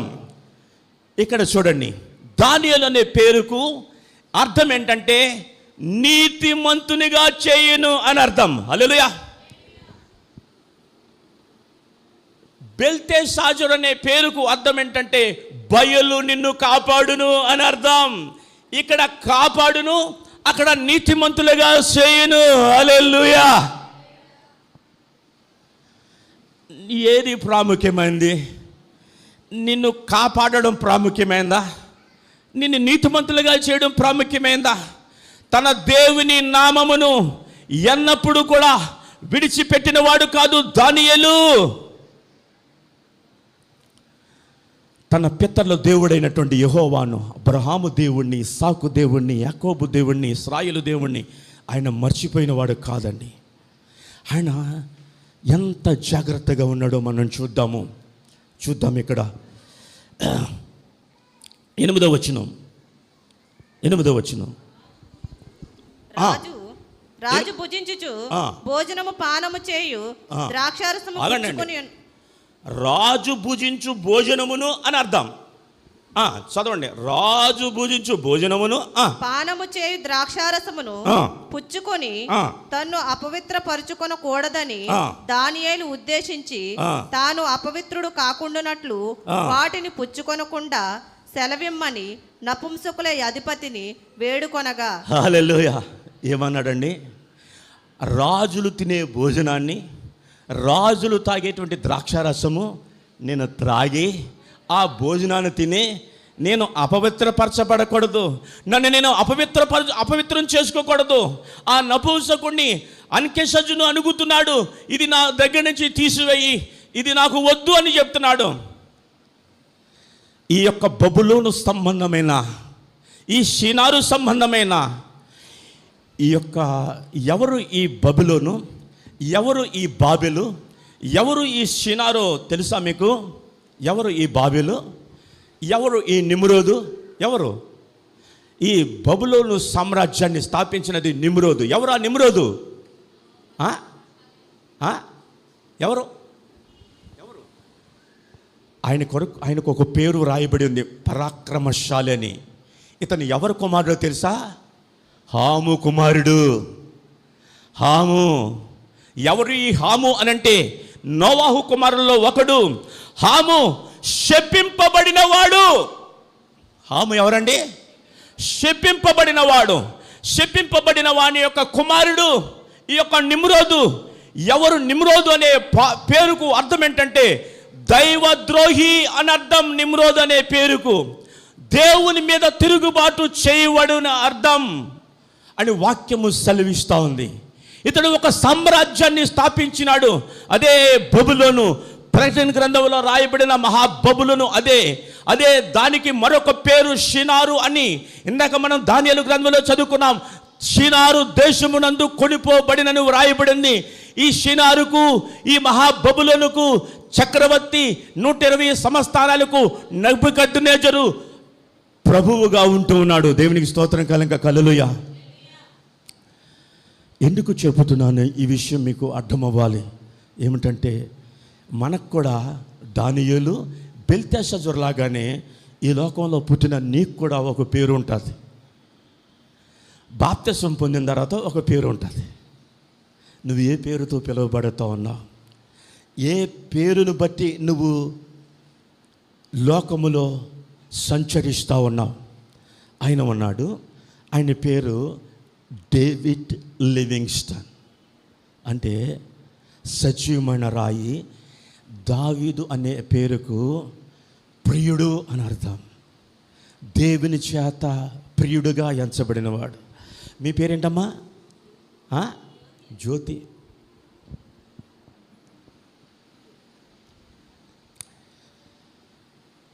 చాలామంది వారి నాన్నగారు మొదటి అక్షరము, అమ్మగారు మొదటి అక్షరము, లేకపోతే ఉద్యోగం కొరకో చదువు కొరకో ఒక పేరు ఉంటుంది. సంఘములో ఇంకొక పేరు ఉంటుంది. ఈ సంఘములో ఉన్న పేరు దానియేలు అనుకుంటే లోకములో నువ్వు బెల్తెషాజరు అని పేరు చేత పిలువబడుతూ ఉంటావు. బెల్తెషాజరు కాపాడతాడు. బెల్తెషాజరు అంటే బయలు నిన్ను కాపాడును అని అర్థం. ఈ లోక సంబంధమైన దేవతలు నిన్ను కాపాడతారు, నీకు ఉద్యోగం ఇస్తారు, నీకు వస్త్రాలు ఇస్తారు, నీకు ఇల్లు కట్టి పెడతారు, నీకు పథకాలు వస్తాయి, నీ జీవితంలో ఎన్నో నువ్వు అనుభవిస్తావు. ఈ లోకంలో నువ్వు కాపాడబడుతూ ఉంటావు. కానీ నువ్వు ఎన్నటికీ నీతిమంతుడుగా తీర్చబడలేవని వాక్యము సెలవిస్తూ ఉంది. హల్లెలూయా. నీవు ఈ యొక్క మధ్యాహ్న సమయంలో దేవుని సంబంధమైనటువంటి పేరు చేత నువ్వు పిలబడాలని అనుకుంటున్నావా? నీ దేవుడు ఎవరు? నువ్వెవరు? దానియేలు పరాయి దేశమందు బానిసగా ఉంటూ తన పేరు ఎలా ప్రదర్శించబడుచు ఉన్నదో మనము చూడాలి. దానియేలుకు పెట్టబడిన పేరేంటండి? బెల్తెషాజరు. 6వ అధ్యాయాన్ని మనం ఒకసారి చూద్దాము.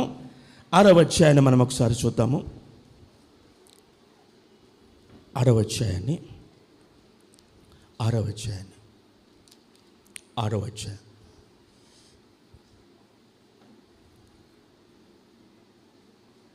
వచనం. అతడు గుహ దగ్గరకు రాగానే దుఃఖ స్వరముతో దానియేలును పిలిచి, జీవము గల దేవుని సేవకుడమైన దానియేలు, నిత్యము నీవు సేవించుచున్న నీ దేవుడు నిన్ను రక్షింపగలిగేనా అని అతనిని అడిగెను. చాలండి. హల్లెలూయా. నెబుకద్నెజరు కాలములో కొనిపోబడినటువంటి ఈ దానియేలు, షడ్రక్, మేషక్, అబేద్నెగోలు, ఇది ఎవరి కాలంలో దానియేలు అని పిలువబడుతున్నారంటే ఈ 6వ అధ్యాయం 1వ వచనాన్ని మనం చూస్తే,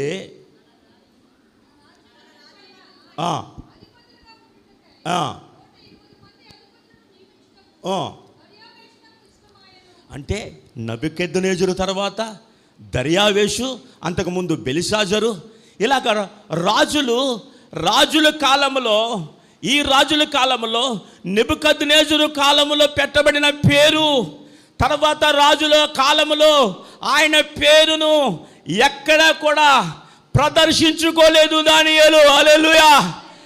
ఆయన అంటున్నాడు, ఎవరు ఈ దర్యావేషు, 3 రాజుల తర్వాత ఈ 4వ రాజు ఏమంటున్నాడంటే ఆయా రాజుల కాలంలో దానియేలుగా పిలువబడుతున్నాడు. ఆయన ఏమన్నాడండి, అతడు గుహ దగ్గరకు రాగానే దుఃఖ స్వరముతో దానియేలును పిలిచి, దానియేలు ఏమన్నాడండి, జీవము గల దేవుని సేవకుడైన దానియేలు. హల్లెలూయా. ఎవరండి దానియేలు? జీవము గల దేవుని సేవకుడు. ఎవరికి సువార్త చెప్పాడండి? లేదు. ప్రతి వాడు కూడా వ్యక్తిగతంగా నువ్వు దేవునికి సేవకురాలివి. ఈ ప్రత్యక్షపు గుడారములో సేవ చేసే భాగ్యం నీకు నాకు కలిగింది. దేవుని ఎదుట మనమందరము పరిచర్య చేయువారమే. యోబు గురించి అంటాడు, నా సేవకుడని యోబుని నువ్వు చూచితివా అన్నాడండి అపవాదితో. ఎవరు ఈ యోబు? దేవునికి సేవకుడు. దానియేలు తన వ్యక్తిగతముగా దేవుని ఎదుట సేవకుడిగా ఎంచబడుతూ ఉంటే, యోబు తన కుటుంబానికి సేవకుడిగా ఎంచబడుతున్నాడండి. దేవునికి స్తోత్రం కలుగునుగా. హల్లెలూయా. జీవము గల దేవుని సేవకుడవైన దానియేలు, నిత్యము నీవు సేవించుచున్న నీ దేవుడు నిన్ను రక్షింపగలిగినా అని అడిగెను. అందుకంటాడు, అందుకు దానియేలు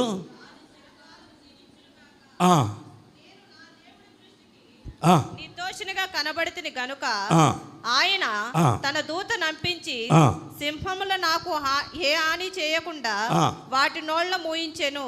రాజా, నీ దృష్టికి నేను నేరము చేసిన వాడను కాను గదా అనెను. దానియేలంట ఎవరి దృష్టికండి? ఎవరి దృష్టికి? నేను నా దేవుని దృష్టికి నిర్దోషినిగా కనబడి తిని. ఎవరి దృష్టికి నువ్వు నిర్దోషిగా కనబడాలి? నాతో నేను నీ చేత మంచివాడిని అనిపించుకున్నాను అనుకోండి, ఈ ఊరిలో, ఇంకొక ఊళ్ళో నన్ను చెడ్డవాడు అంటారు. నీ కుటుంబంలో నేను మంచివాడిని అనుకోండి, ఇంకో కుటుంబం నన్ను చెడ్డదంటది. అందుకని దేవుడు అంటాడు, దేవుని చేత నిర్దోషని ఎంచబడిన దేవుడు చెప్పాలి నువ్వు నీతిమంతుడు అని, దేవుడు చెప్పాలి నువ్వు మంచివాడవని, దేవుడు చెప్పాలి నువ్వు నీతిమంతురాలు పరిశుద్ధురాలు అని. లోకము ఎన్ని చెప్పినా నిష్ప్రయోజనం. ఎందుకు వచ్చింది ఈ పరిస్థితి? ఎందుకు సింహ బోన్లో పడవేయబడినాడు? ఎవరు ఈ సింహాలు అని అంటే, ఒక శాసనము చేయబడింది. ఈ శాసనము నెబుకద్నెజరుకు కలిగినది కాదండి. దానియేలు, షడ్రక్, మేషక్, అబేద్నెగోలు అంటే గిట్టని వారు. ఎవరండి వీళ్ళు? గిట్టని వారు అందరూ కూడా. వీళ్ళందరూ కూడా ఆ యొక్క నెబుకద్నెజరు కాలంలో వీళ్ళు 4 ముఖ్యులు. ఎవరండి వీళ్ళు? ఈ 4 ముఖ్యులు. రే, ఎక్కడి నుంచో వచ్చి ఇక్కడ ఏంటండి, ఎక్కడి నుంచో వచ్చి, మనకు కూడా అనిపిస్తుందా ఏదో ఊరి నుంచి ఇక్కడికి వచ్చి కొట్టు పెట్టుకున్నాడో, లేదా ఇక్కడ ఏదైనా అధికారం చెల్లాయిస్తున్నాడో, ఒరే నీవు ఊర్లో పుట్టి పెరిగావా, మా మీద పెత్తనం చేయడానికి అంటాం మనమా? ఎవరు ఈ సింహాలు? సింహపు నోలులో పడవేయబడ్డానికి ఎవరు ఆ కారణం అంటే, కొంతమంది దుమ్మిగా వచ్చి ఆ నెబుకద్నెజరు దగ్గర ఒక మనవి చేసినారు. ఏమంటే, రాజా 30 దినాల వరకు ఎవరు కూడా ఏ దేవుని ఎదుట మొరపెట్టకూడదు, ప్రార్థన చేయకూడదు. ఏదైనా సమస్య ఉంటే నీతోనే చెప్పుకోవాలి అని ఒక ఆజ్ఞ జారీ చేయబడింది. అలా ఎవరైతే వారు దేవుణ్ణి ప్రార్థిస్తారో, దేవుని దగ్గరికి వెళతారో, వారు సింహము బోనులో పడవేయబడాలని ఒక చట్టము బలవంతముగా ఆయన చేత చేయించబడినప్పుడు లివింగ్స్టన్ గారి దగ్గరికి వచ్చి, సార్ అలా చేద్దాం ఎలా చేద్దామని ఆయనకి లేనిపోయి మనం ఆలోచనలు పుట్టించి గలిబిలి చేయవచ్చు. ఏంటంటే, బాబెలు అనే మాటకు అర్థం ఏంటంటే గందరగోళము, గలిబిలి, తారుమారు. ఈ బబులోనులో, ఈ సామ్రాజ్యంలో ఉన్నవారందరూ తారుమారండి. ఏం చేస్తారండి? తారుమారు చేసేస్తారు. ఎందుకంటే ఒక భాగం ఇలా చేద్దామంటుంది, ఇంకో భాగం ఏం చేస్తుంది? అప్పుడు పరిస్థితి అంతా ఏం చేయాలో అర్థం కాక ఈయనకేం చేస్తారు? తల పట్టుకుని గలిబిలి. బబులోను అంటే సంఘము బబులోను చేతుల్లో ఉన్నదని అర్థం. ఆ వ్యక్తి బబులోను చేతుల్లో ఉన్నవాడని అర్థం. బబులోను సామ్రాజ్యంలో అంటే గందరగోళము సృష్టిస్తాడండి. దేవుని కార్యకలాపాలకు అడ్డుపడుతూ ఉంటాడు. వాడే నిమ్రోదు, మహాపరాక్రమశాలి, బలాఢ్యుడుగా వచ్చి సంఘమును లేదా ఆ వ్యక్తిని, ఆ కుటుంబాన్ని చెరిపివేసేవాడుగా ఉంటాడు. చాలామంది అంటారు, ఈ కోడలు వచ్చిన దగ్గర నుంచి అండి మా కుటుంబంగా మొత్తం చీరగొట్టేసిందని అంటారు. ఆడండి ఎలుడు వచ్చిన కాడి నుంచి, ఈ భర్త దీన్ని చేసుకున్న కాడి నుంచి, ఈమెను చేసుకున్న కాడి నుంచి అని చాలాసార్లు మనం అంటూ ఉంటాం. భర్త తీసుకొచ్చింది తింటానే ఉంటుంది, మా ఆయన మంచోడు కదని ఊరంతా చెప్తానే ఉంటుందండి. వాళ్ళ ఇంటికి ఫోన్ చేసి, ఆడు ఏమో బాగా చూస్తున్నాడంటే, ఏంటి ఆడు చూసేది అని. ఆయన తీసుకొచ్చింది తింటుంది. సీతాఫలాల కాలం కదా, సీతాఫలాలు తీసుకొస్తాడు, మామిడికాయలు తింటానే ఉంటుంది. వాళ్ళ ఇంటికాడికి ఫోన్ చేసి ఆడుట్టి ఎదవని చెప్తుంది. నీ భర్త ఎక్కడా, నీ భార్య ఎక్కడా? పోయినసారి అన్నారు అందరూ స్త్రీలే వస్తూ ఉన్నారు, పురుషులు కొద్దిగా వస్తున్నారు. ఎందుకు? నీ స్వరపురుషుడు, నీ సొంత పురుషుడు ఎందుకు రాలేకపోతున్నాడు? ఎప్పుడైనా కూర్చోబెట్టి అడిగావా, ఏమండి మీరెందుకు దేవుని మందిరానికి ఎందుకు రాలేకపోతున్నారు? అడిగావా ఎప్పుడన్నా? ఒకవేళ నేను ఏదైనా ఆటంకమా, సంఘం ఆటంకంగా ఉందా, ఏదైనా ఇబ్బందిగా ఉందా, మీరెందుకు తాగుతున్నారని, ఎందుకు ఇలా ప్రవర్తిస్తూ ఉన్నారు? దగ్గర కూర్చోబెట్టుకుని ఎప్పుడన్నా నువ్వు అడిగావా? నీ భార్య అస్తమాటు పుట్టింటికి వెళ్ళిపోతానంటే ఎందుకు ఇలాగ అంటున్నావు? నేను సరిగ్గా చూడలేదా? మీ తల్లిదండ్రులు నేను మరిపించలేకపోతున్నానా? నీకు ఏది అభ్యంతరకరంగా ఉంది నాకు చెప్పు, నేను జాగ్రత్తగా నడుచుకుంటానని నీ భార్యను దగ్గర కూర్చోబెట్టుకుని ఎప్పుడైనా నువ్వు మాట్లాడావా? లేదే. పెళ్లినాటి ప్రమాణాన్ని ఒకసారి మనం గుర్తు చేసుకుంటే, బబులోను దేశంలో తన దేవుని యొక్క ప్రమాణమును ఆయన మర్చిపోలేదు. జీవగల దేవునితో ఆయన చేసుకునే నా నిబంధనను, ఆ సున్నతికి సంబంధించిన నిబంధనను దానియేలు మర్చిపోయిన వాడు కాడు. షడ్రక్, మేషకు, అబేద్నెగోలు అంటున్నారు. ఆ నాన్నగారి పేరు అబేద్నెగో గారు కదా. అబేద్నెగో గారు వాళ్ళ తల్లిదండ్రులు వాళ్ళ పిల్లలకి మంచి పేర్లు పెట్టినారు. David Livingstone. ఈ రోజుల్లో బైబిల్ పేర్లు పెట్టట్లేదండి, బుర్రలేని పేర్లు, బెల్తెషాజర్ అనే పేర్లు ఎక్కువగా వినబడుతూ ఉన్నాయి. దానియేలుకు 100 మంది వాళ్ళకి మన ఇంటి పక్క కొడుకు కూడా దానియేలే. కానీ మన ఇంటి పక్క మనం ఏమనుకుంటామని, ఆడికి దానియేలు ఉంది, మనం దానియేలు పెట్టుకోకూడదు అనుకుంటాం. లేదు, నీ ఊరంతా దానియేలులా, అయినా నువ్వు దానియేలు అని పెట్టుకో. దేవుని సంబంధమైన దేవుని నామమును బట్టి నీకు పేర్లు పెట్టబడాలి. హల్లెలూయా. ఆ నామము నిమిత్తము నువ్వు దేవుని ఎదుట నిత్యము ఆయనకు సేవకురాలిగా ఉండాలి. ఏ నామమది? తండ్రి నామము, కుమారుని నామము, పరిశుద్ధాత్మక నామములో బాప్తిసం పొందిన మనము ఆ నామమును బట్టి మన పేర్లకు పేర్లు పెట్టబడాలి. మనం పేర్లు నిర్ణయించుకుని వచ్చేయకూడదండి. సేవకుని చేతిలో బిడ్డను పెట్టి, అయ్యా దేవుని నామాను బట్టి నా కుమార్తెకు ఒక పేరు పెట్టండి, నా కుమారుడికి ఒక పేరు పెట్టండి అని అడగాలి. కానీ మా నాన్న పేరు మా అమ్మ పేరు కలిసి వచ్చేటట్టు పెట్టమని, ఒకవేళ నువ్వు ఏదైనా పేరు నిర్ణయించుకున్నావు అనుకో, మీ నాన్నగారి పేరు అనుకుందా, అది మనసులో పెట్టుకో. ఎడగోరా దేవుని యొక్క పాద సన్నిధిలో దేవుని నామమును బట్టి పరిశుద్ధ గ్రంథంలో వ్రాయబడిన ఒక పేరు పెట్టండి అని, ఆ పేరుతో పాటు ఈ పేరు కూడా నువ్వు కలగని, ఆ పేరుతోనే నువ్వు పిలువబడనయ్యి జీవముగల దేవుని సేవకుడు అన్న దానియేలు అట్లాంటి శాసనము చేయబడిన ఆయన యెరూషలేము తట్టు తన కిటికీలు తెరిచి, తన ఇంటికి వెళ్ళి యెరూషలేము తట్టు తన కిటికీలు తెరిచి ముమ్మారు ప్రార్థన చేసినను వ్రాయబడింది. బయలు కాపాడునని పేరు పెట్టబడిన ఈ దానియేలు గారు బయలు కాపాడుతుందని రాజుల దగ్గరికి వెళ్ళినవాడు కాదు, తన దేవుని దగ్గరికి వెళ్ళినవాడు. హల్లెలూయా.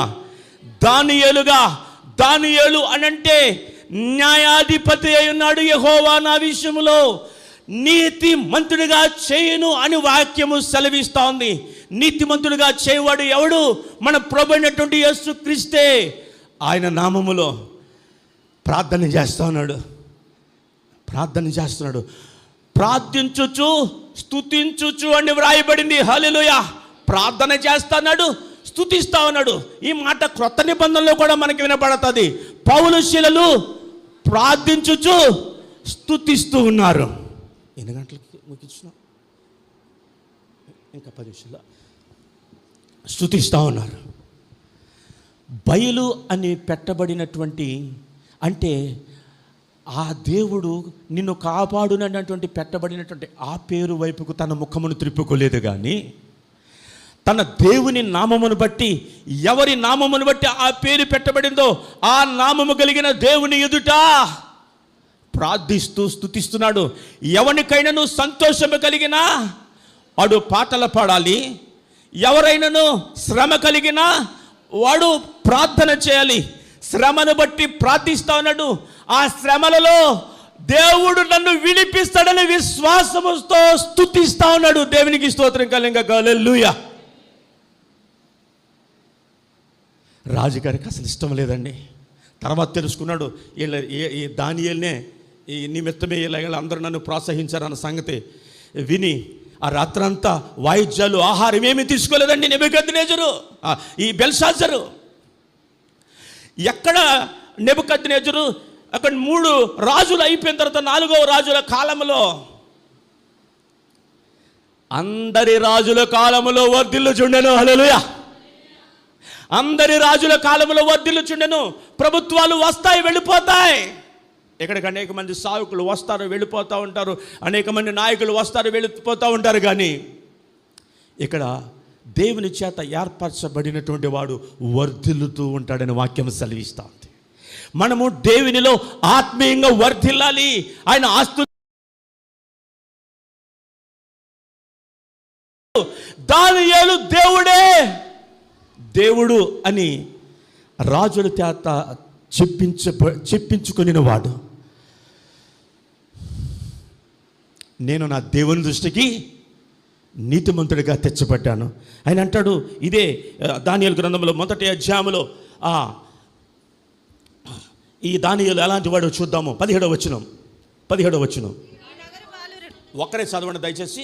ఈ నలుగురు బాలుర సంగతి ఏమనగా, ఈ నలుగురు బాలుర సంగతి ఏమనగా దేవుడు వారికి జ్ఞానమును సకల శాస్త్ర ప్రవీణతయు వివేచనయు అనుగ్రహించెను. మరియు ఎవరండి? దేవుడు అనుగ్రహించాలండి. ఏమి అనుగ్రహించాలి? మా పాప చేతికిచ్చేది దేవుడు అనుగ్రహించాలండి. ఇక్కడ వ్రాయబడిన మాట, ఈ నలుగురు బాలుల సంగతి ఏమనగా దేవుడు వారికి జ్ఞానమును, చదవమ్మా, సకల శాస్త్ర ప్రవీణతయు వివేచనయు అనుగ్రహించెను. మరియు దానియేలు సకల విధములకు దర్శనములను స్వప్న భావములను గ్రహించు తెలివిగలవాడై ఉండెను. మీకు ఎవరు కొంచెం కోపం తెచ్చుకోవద్దు, బాధపడద్దు. ఇప్పుడు డేవిడ్ లివింగ్స్టన్ గారు ఉన్నారు. ఒక డిఎన్ఆర్ కాలేజీకి ఆయన ప్రిన్సిపల్గా అయినాడు. ఊరికనే అయిపోయాడా? ఆయన దాని వెనకాల ఎంతో కష్టం ఉందండి. ఏముందండి? ఆయన ఎస్సీగా మార్చుకో, నీకు ఏదో చెప్పారంట. కానీ మార్చుకున్నాడు ఆయన. నా దేవుని పేరుని నేను, అదేనండి మీరు అనుకుంది, నా దేవుని పేరుని నేను పోగొట్టుకోకూడదు. దావీదు తన దేవుని పేరును పోగొట్టలేదండి. కనుక దానియేలు వర్ధిల్లుచూ ఉండెనని వ్రాయబడి ఉంది. ఆయన దేవుని చేత ఆ వ్యక్తి మన జ్ఞానం, మనకి ఉన్న సంపద, దావీదు గారు అంటారు, మాకు మొన్నది ఏమాత్రమో నీకు ఇచ్చుటకు నేను ఏ పావటి వాడిని, మాకున్నదంతా మీదే కదా ప్రభువా. నీకు ఉద్యోగం ఇచ్చాడా, చదువు ఇచ్చాడా, ఆస్తి ఇచ్చాడా, ఐశ్వర్యం ఇచ్చాడా, అది నీకు దేవుడిచ్చిందే. దేవుడు నీకు ఇచ్చిన దాంట్లో ఇవ్వడానికే నీకు మనసు. అదే మామూలుగా 100 రూపాయలు ఇద్దామనుకుని వచ్చాను అనుకోండి, ఒకసారి మనసు మారిపోద్ది, 50 ఇస్తాను, జేబులో తాడుకుంటాం. నేను కొంతమంది సావుకుల ఇళ్ళకి వెళ్తాం, కొంతమంది విశ్వాసుల ఇళ్ళకి వెళ్దాం మానేశాను. స్టార్టింగ్లో వెళ్ళేవాడిని, ప్రార్థన అయిపోయిన తర్వాత ఉండండి పాస్టర్ గారు అంటారు. నువ్వు ఇవ్వాలనుకుంటే ముందే చేత్తో పట్టుకుని ఉండండి పాస్టర్ గారు అంటే నేను దానికోసమే వచ్చినట్లు ఉంటుంది. నేను ఎప్పుడు కూడా ఎక్కడో కూడా కానుక తీసుకోవడానికి నేను అసలు ఇష్టపడను. నేను కానుక తీసుకున్నానంటే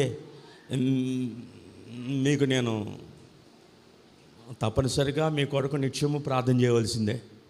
ఎందుకంటే మీరు అదే ఆశతో కదా నాకు ఇస్తారు, నా కొరకు ప్రార్థన చేస్తారు, నాకు ఈయన ద్వారా ఏదో మేలు కలుగుతుందని.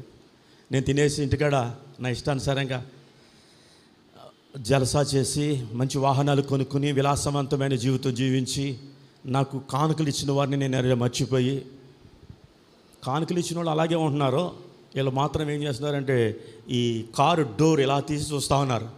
వీళ్ళేమో కారు గడ పడిగాపులు పడుతూ ఉంటారు చాలామంది. నాకు చాలా బాధ కలిగిస్తుంది. కానీ యేసు ప్రభుల వారు అలాంటి వారు కాదు. ఆయన సేవకులు అలాగే ఉండరు. ఆయన దాసుని స్వరూపము ధరించుకుని వ్రాయబడి ఉన్నది. దేవుని స్తోత్రం కనుక హల్లెలూయా. ఆయన ఒక పేద విధవరాల యొక్క కానుకను శ్రేష్టమైన దానిగా ఎంచుతా ఉన్నాడు. దేవుని స్తోత్రం కనుక హల్లెలూయా. నువ్వు ఇచ్చేది కొంచెమైనా హృదయపూర్వకంగా ఇస్తే అది శ్రేష్టమైన దానిగా దేవుడు ఎంచి నీ పేరు జీవ గ్రంథంలో రాయబడినట్లుగా ఆయన చేస్తాడనే వాక్యం సెలవిస్తూ ఉంది. దేవునికి స్తోత్రం కలుగును గాక హల్లెలూయా. ఈ దానియేలు, ఈ షడ్రక్ మేషక్ అబేద్నెగోలు దేవుని చేత ప్రావీణ్యత కలిగిన వారు. వీళ్ళు ఈ రాజుకు సంబంధించిన ద్రాక్ష రసాన్ని, ఈ రాజుకు సంబంధించిన ఆహారాన్ని వారు ఇష్టపడలేదండి. ప్రేమ విందు అంటే, ఫంక్షన్ అంటే దినానికైనా పెళ్ళికైనా ఏముండాలి అంతే. రాజులు తినే ఆహారం మాకొద్దు, ఆ ద్రాక్ష రసం మనకొద్దు. మన గ్రామంలో, ఇది క్రైస్తవ గ్రామముగా, క్రైస్తవ పేటగా ఎంచబడుతున్న దీనిలో ఎంతమంది ద్రాక్ష రసాన్ని అంటే ఆ త్రాగుడును కోరుకుంటే నువ్వు బెల్తే సజరు బయలు నిన్ను కాపాడుతుంది. ఎంతవరకు కాపాడుతుంది అంటే నువ్వు బతికినంతకాలం కాపాడుతుంది, ఆ తర్వాత నీకేమీ ఉండదు. నీలో ద్రాక్ష రసం ఉంటే, రాజుల భోజనం ఇంట్లో ఉంటే, అంటే మనుష్యుడు రొట్టె మాత్రం వలన కాదు, నువ్వు దేవుని రాజ్యము ఆహారమును పానమును కాదు. యేసయ్య అన్నాడు, నన్ను పంపిన దేవుని యొక్క పని పూర్తి చేయుట నాకు ఆహారమై ఉన్నది అంటాడండి యోహాను సువార్తలో. హల్లెలూయా. సమరస్త్రీ విషయంలో నీ ఆహారం ఏంటి? నశించిపోతున్న ఆత్మల విషయంలో నీవు సావుకుడుగా, సావుకురాలుగా ఎవరినో కాదు, నీ సొంత భార్యని నువ్వు రక్షించుకోవాలి, నీ సొంత భర్తను, నీ బిడ్డలను రక్షించుకోగలగాలి అని వాక్యం సెలవిస్తూ ఉంది. ఇంకొక 2-3 విషయాలు చూసి ముగించుతాను. చూడండి, ఈ బబులోను సంబంధమైనటువంటి ఒక విషయాన్ని చూద్దాము. దానికి ముందు ఈ 16వ వచనంలో, మొదటి అధ్యాయం 16వ వచనం.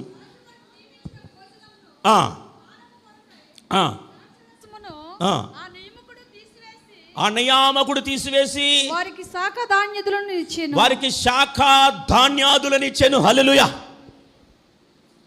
ఏమండి, ఏమిచ్చాడండి?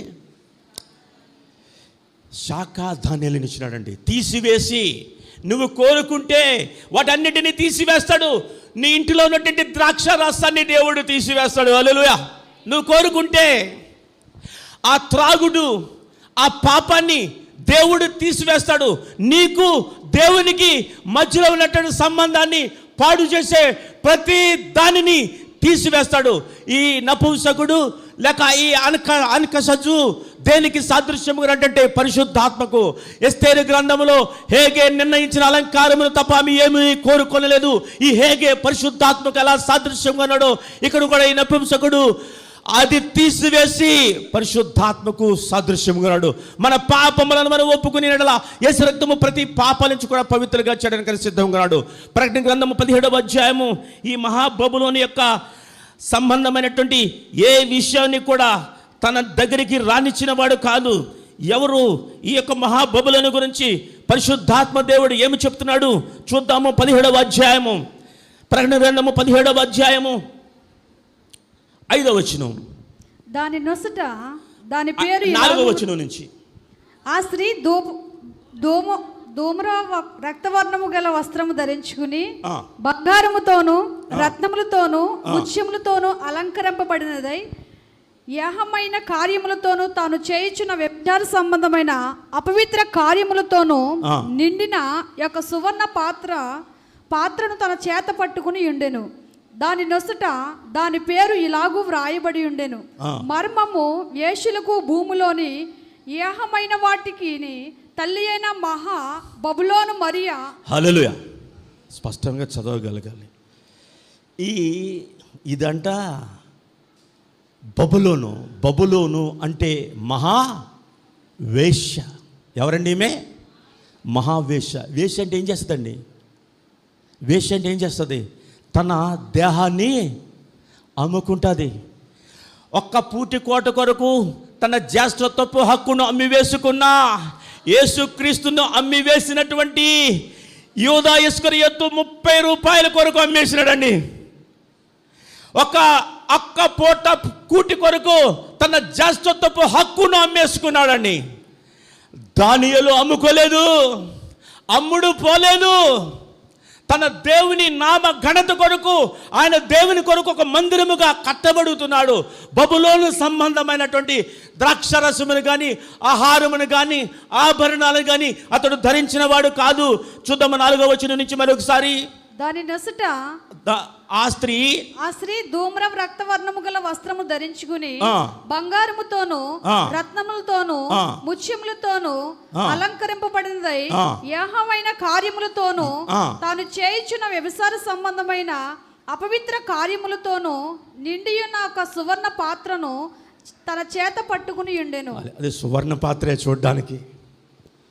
నా కొడుకు బంగారం, నా కూతురు బంగారం, నా భార్య బంగారం, నా భర్త బంగారం. నీకు బంగార పాత్రే, కానీ దానిలో వ్యభిచారం ఉంది. ఏమిటండి? బంగారం ఉంది, ముత్యాలు ఉన్నాయి, వెండి ఉంది, అలంకారం ఉంది.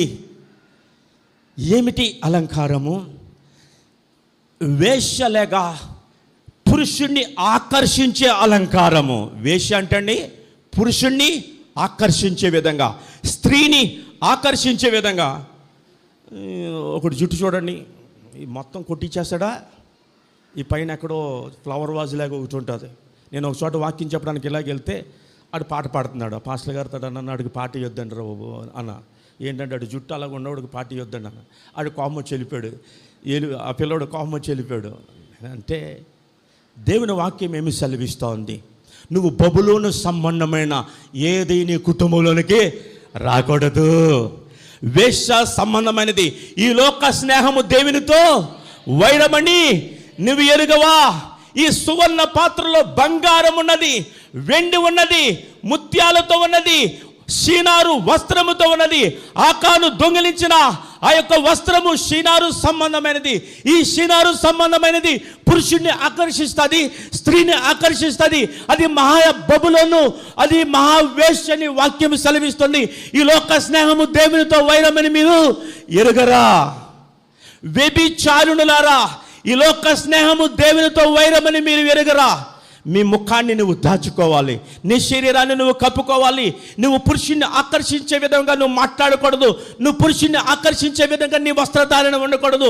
అది మహావేశ్య, అది వీరందరికీ తల్లి. తల్లిగా నువ్వు ఉన్న నీ కుమార్తె విషయంలో ఎట్టి బాధ్యత తీసుకుంటా ఉన్నావు? నీ కుమారుని విషయంలో తల్లిగా నువ్వు ఏ బాధ్యత తీసుకుంటున్నావు? నీ కుమార్తె తన ఇష్టానుసారంగా లోకములో, నీ కుమారుడు తన ఇష్టానుసారముగా లోకములో బడాయిగా తిరుగుతూ ఉంటే అది నీ దృష్టికి బంగారమే, బంగారు పాత్రలో ఉన్న వేశ్య అని వాక్యం సెలవిస్తోంది. నేను కాదు, దేవునికి స్తోత్రం కలుగుగా. హల్లెలూయా.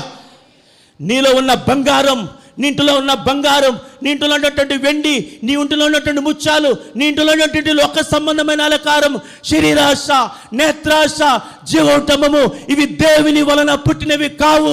దేవుని నామమునకు దానికి ఏ సంబంధము లేదని వాక్యము స్పష్టముగా మనకి బోధిస్తూ ఉంది. ప్రత్యక్షపు గుడార సంబంధమైన ఆ యొక్క సమాచారము నీ జీవితంలో, నీ కుటుంబము ఉదక స్నానము చేయబడతా ఉండాలి. నీ భార్యకు నువ్వు ప్రేమించాలి, నీ భర్తకు లోబడి ఉండాలి.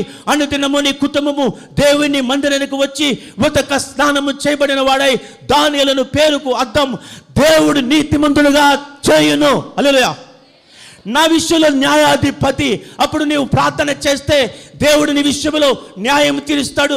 నీ భర్తకి నీకు న్యాయము తీర్చేవాడుగా, నీ భార్యకు నీకు న్యాయము తీర్చేవాడుగా, నీ అల్లుడికి నీకు న్యాయము తీర్చేవాడుగా, నీ కోడలికి నీకు న్యాయము తీర్చేవాడుగా ఆయన నీకు న్యాయాధిపతి ఉంటాడు.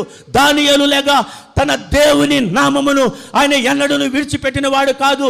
ప్రత్యక్షపు గుడారమును తన ఎదురుగా ఉంచుకొని నిత్యము దేవుణ్ణి ప్రార్థిస్తూ స్తుతించేవాడుగా ఉంటున్నాడు ఈ దానియేలు. దేవునికి స్తోత్రం కలుగుగా. హల్లెలూయా.